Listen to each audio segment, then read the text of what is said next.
Meanwhile, a homicide in Wilder has left the city there shaken. The suspect still on the run. Police are asking for the public's help as they continue to search for the man wanted in the shooting death of his wife. Lauren Johnson was in Wilder today and is in studio with the very latest on tonight's big story. Roland and Michelle, I spoke to neighbors today who heard the gunshots last night and knew the family. Here's what they have to say.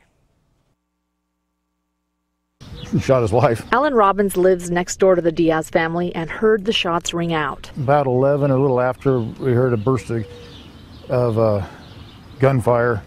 It was like 4 or 5 rounds. About 10 minutes later, the police showed up. Canyon County officials say 51-year-old Erasmo Diaz fled his Wilder home Thursday night before they arrived. They found a 39-year-old woman who had been shot. She died at the scene. Very nice neighbors. Real quiet and great neighbors. And Erasmo, I'd talk to him occasionally. He'd be out watering the crops or, working on the tractor and stuff. He worked hard and seemed like a really nice guy every time I'd see him. Authorities have since found Diaz's car in Adrian, Oregon. Sheriff Donahue says the 911 call came from inside the Diaz home and that 2 children were home when the shooting happened.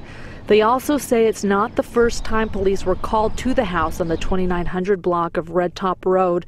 In 2008, Diaz was charged with domestic violence. We caution anyone who has information to come forward. Now is the time. Now is not the time to help this subject, whether he's friend or family. He needs to be held accountable, and the best thing for Mr. Diaz is to turn himself in.